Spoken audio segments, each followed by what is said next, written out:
Il était le dernier maillon de l'affaire Epstein qui pouvait encore faire tomber des têtes. Eh bien non. Cette fois, l'affaire Epstein est bel et bien enterrée, une fois pour toutes, avec la mort de Jean-Luc Brunel. Il a été retrouvé pendu dans sa cellule de la prison de la Santé à Paris ce samedi 19 février vers 1h du matin. Il était en détention préventive depuis décembre 2020 pour 2 raisons.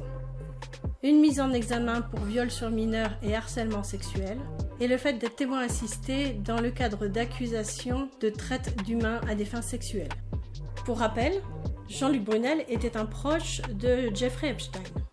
Il était soupçonné d'avoir organisé le transport et l'hébergement de jeunes femmes et d'enfants pour le compte d'Epstein.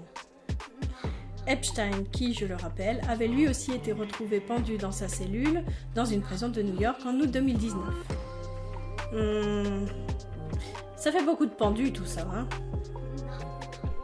Je vous fais donc rapidement un petit rappel de l'implication de Jean-Luc Brunel dans l'affaire Epstein.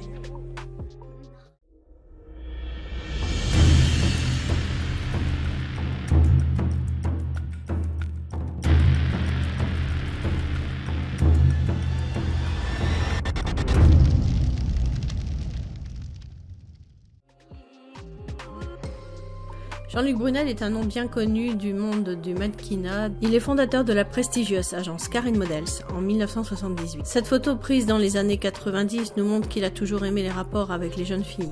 Accusé de viol en 1988 par un mannequin témoignant anonymement dans un reportage, Jean-Luc Brunel part s'installer aux États-Unis. Il y retrouve une amie de longue date, Ghislaine Maxwell, qui lui présente Jeffrey Epstein.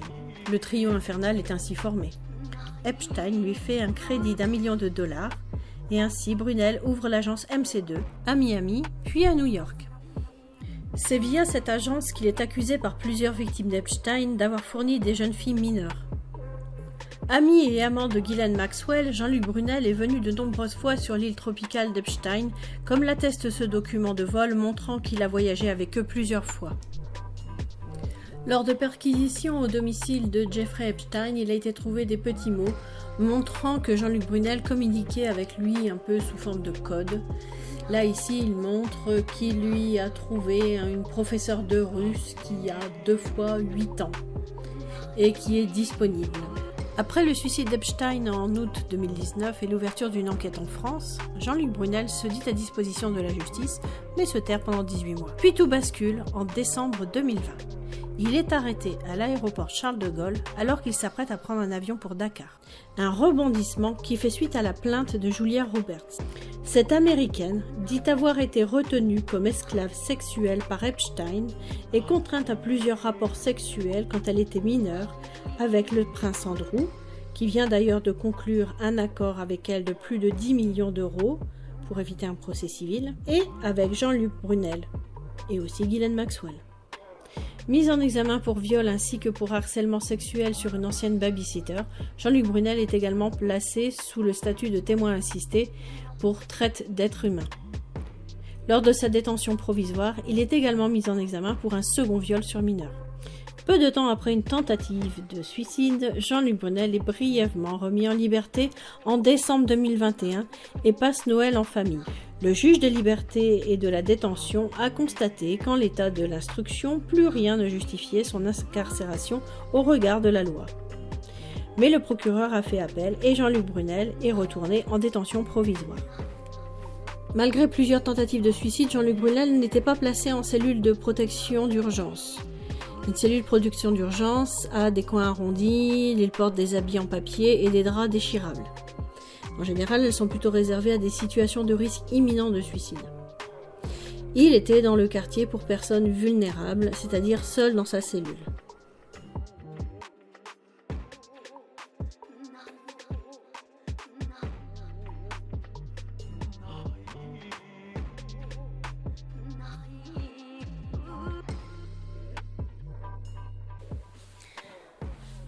Bon, maintenant sérieusement, Jean-Luc Brunel n'est plus là, Epstein n'est plus là, Ghislaine Maxwell est passée en procès, c'est un maillon de la chaîne, elle a participé certes, mais ce n'était pas le maillon essentiel de l'histoire.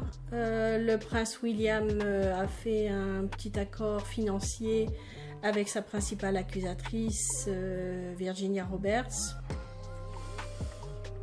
Je pense que malheureusement cette histoire sent la fin. Personnellement, ce qui me chagrine le plus, c'est que une fois de plus, alors qu'il y a des procès, alors qu'on sait très bien que derrière ces personnes, il y a d'autres personnes, donc autant dire qu'il y a bien des réseaux, une fois de plus, ces réseaux ne seront pas inquiétés et ne seront pas démantelés. C'est-à-dire que ça va prendre une nouvelle forme, ça va se reconstituer et surtout ça va continuer.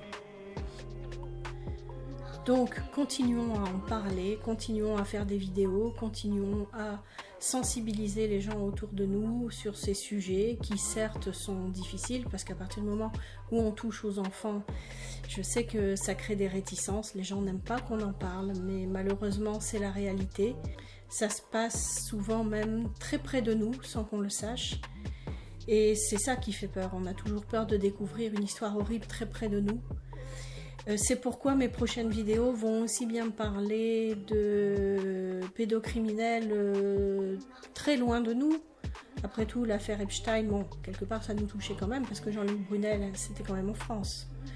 On va parler de choses horribles qui se sont passées assez loin de la France, mais on va parler aussi de choses qui se sont passées en France. Là récemment, il y a quand même eu le procès de Nordal-Lelandais.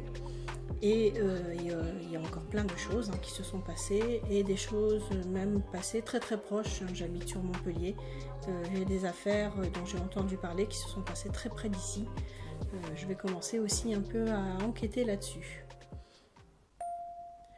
Donc on se retrouve très vite pour la prochaine enquête du Wendigo. N'oubliez pas de mettre un pouce bleu si vous avez aimé la vidéo et si vous n'êtes pas encore abonné à la chaîne, abonnez-vous, c'est gratuit et ça me permettra d'avoir plus de lisibilité sur YouTube. Cliquez sur la petite cloche pour recevoir toutes les notifications de sortie des nouvelles vidéos.